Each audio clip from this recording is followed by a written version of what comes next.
அஸ்ஸலாமு அலைக்கும் வரஹ்மத்துல்லாஹி வபரகாத்துஹு. நல்ல நண்பன், கெட்ட நண்பன். ஒருவனை நல்லவனாகவும் தீயவனாகவும் மாற்றுவதில் இந்த நட்பு தான் முக்கிய பங்கு வகிக்கிறது. நல்லொழுக்கம் உள்ள ஒரு குடும்பத்தில் பிறந்த ஒருவன் தீய நண்பர்களின் பழக்கத்தினால் ஒழுக்க கெட்டவனாக மாறிவிடுகின்றான். படுமோசமான குடும்பத்தில் பிறந்த ஒருவன் நல்ல நண்பர்களின் பழக்கத்தினால் ஒழுக்க சீலனாக மாறிவிடுகின்றான். பூவோடு சேர்ந்தால் நாறு மணக்கும் என்ற பழமொழியும் இதைதான் உணர்த்துகிறது. நாம் பழகும் நண்பர்களை பொறுத்து நமது நிலை மாறுகிறது. எனவே நம்முடைய ஈருலக வாழ்க்கை சிறப்புடன் விளங்க நல்ல நண்பர்களை தேர்வு செய்து கொள்ள வேண்டும். இதை நபி ஸல்லல்லாஹு அலைஹி வஸல்லம் அவர்கள் அழகான உதாரணத்தை மூலம் விளக்கி உள்ளார்கள். அல்லாஹ்வின் தூதர் அவர்கள் கூறினார்கள், நல்ல நண்பனுக்கும் தீய நண்பனுக்கும் உதாரணம் கஸ்தூரி வைத்திருப்பவரும் கொல்லனின் உலையும் ஆகும். கஸ்தூரி வைத்திருப்பவரிடமிருந்து உமக்கு ஏதும் கிடைக்காமல் போகாது. நீர் அதை விலைக்கு வாங்கலாம் அல்லது அதன் நறுமணத்தையாவது பெற்றுக்கொள்ளலாம்.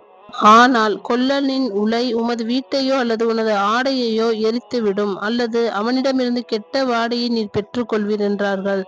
தீயவர்களுடைய நட்பு நம்முடைய மறுமை வாழ்வை எரித்து நாசப்படுத்திவிடும் என்று நபி ஸல்லல்லாஹு அலைஹி வஸல்லம் அவர்கள் குறிப்பிடுகிறார்கள். வீணர்களுடைய சகவாசத்தால் மறுமை வாழ்க்கையை தொலைத்தவர்களின் புலம்பல்களை இறைவன் பின்வரும் வசனத்தின் மூலமும் எடுத்துரைக்கின்றான். குற்றவாளிகளிடம் உங்களை நரகத்தில் சேர்த்தது எது என்று விசாரிப்பார்கள். நாங்கள் தொழுவோராகவும் ஏழைக்கு உணவளிப்போராகவும் இருக்கவில்லை என கூறுவார்கள். வீணில் மூழ்கியவருடன் மூழ்கி கிடந்தோம் என்பார்கள். நல்ல நண்பன் நம்முடன் இருந்தால் தவறு செய்ய நாம் முற்பட்டாலும் நல்லதை நமக்கு விளக்கி சொல்லி அதில் விழவிடாமல் நம்மை பாதுகாத்து விடுவான். நட்பு என்பது இந்த உலகத்தில் பல பயன்களை தருவதோடு மறுமையில் பெரும் நன்மையையும் பெற்று தருகிறது. தீமையான காரியங்களில் நண்பனுக்காக ஒத்துப்போவது கூடாது. ஆனால் இன்றைய நிலையில் நண்பர்கள் தீமையை செய்தாலும் அதை தட்டி கொடுப்பவர்களாதான் இருக்கிறார்கள். நண்பன் நன்மையான காரியங்களை செய்ய மறந்துவிட்டால் உண்மை நண்பன் அவனுக்கு நினைவூட்ட வேண்டும்.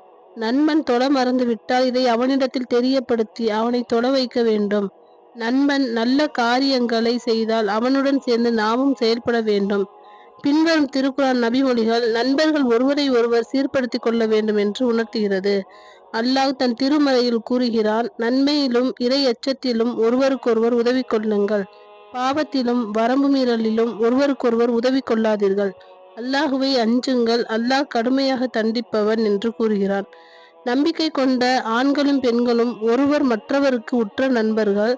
அவர்கள் நன்மையை ஏவுவார்கள், தீமையை தடுப்பார்கள், தொழுகையை நிலைநாட்டுவார்கள், ஜக்காத்தையும் கொடுப்பார்கள், அல்லாஹ்வுக்கும் அவனது தூதருக்கும் கட்டுப்படுவார்கள்.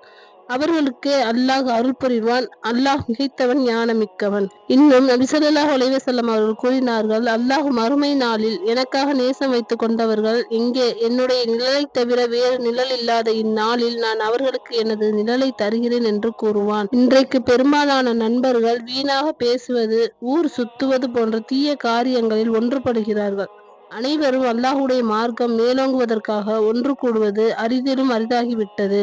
அல்லாஹ்வின் தூதர் ஸல்லல்லாஹு அலைஹி வஸல்லம் கூறினார்கள், யார் அல்லாஹ்விற்காக நேசிக்கிறாரோ, அல்லாஹ்விற்காக வெறுக்கிறாரோ, அல்லாஹ்விற்காக கொடுக்கிறாரோ, அல்லாஹ்விற்காக மறுக்கிறாரோ அவர் ஈமானை பூரணப்படுத்திக் கொண்டார் என்று கூறினார்கள். நாம் நல்ல நண்பர்களை தேர்வு செய்வதன் மூலம் அல்லாஹ் நமக்கு மறுமையில் நிழலளிக்கின்றான். மேலும் நாம் வசதி வாய்ப்புகளுடன் வாழும்போது நமக்கு ஏராளமான நண்பர்கள் கிடைப்பார்கள். ஆனால் கஷ்டங்கள் வரும்போது அனைவரும் ஓடிவிடுவார்கள். புயல் காற்று வரும்போதுதான் உறுதியான கட்டடம் எது, உறுதியற்ற கட்டடம் எது என்று நமக்கு தெரிகிறது. அதுபோல் நல்ல நண்பனை அறிய நமக்கு வரும் சோதனைகள் சிறந்த அளவுகோலாக பயன்படுகிறது. மேலும் நபி ஸல்லல்லாஹு அலைஹி வஸல்லம் அவர்கள் கூறினார்கள், ஒரு முஸ்லிம் மற்றொரு முஸ்லிமின் சகோதரன் ஆவான். அவனுக்கு அநீதி இழைக்கவும் மாட்டான், அவனை பிறரது அநீதிக்கு ஆளாகுமாறு கைவிடவும் மாட்டான். எவன் தன் சகோதரனின் தேவையை நிறைவு செய்வதில் ஈடுபட்டிருக்கின்றாரோ அவரது தேவையை நிறைவு செய்வதில் அல்லாஹும் ஈடுபட்டிருக்கின்றான். எவர் ஒரு முஸ்லிமின் ஒரு துன்பத்தை நீக்குகின்றாரோ அவரை விட்டு அல்லாஹும் மறுமை நாளின் துன்பங்களில் ஒரு துன்பத்தை நீக்குகிறான். எவர் ஒரு முஸ்லிமின் குறைகளை மறைக்கின்றாரோ அவரது குறைகளை மறுமை நாளில் அல்லாஹும் மறைக்கின்றான் என்று கூறுகிறான். அல்லாஹ்விற்காக நேசம் கொள்வோம், ஈருலகில் வெற்றி அடைவோம் இன்ஷா அல்லாஹ். அஸ்ஸலாமு அலைக்கும் வரஹ்மத்துல்லாஹி வபரகாத்துஹு.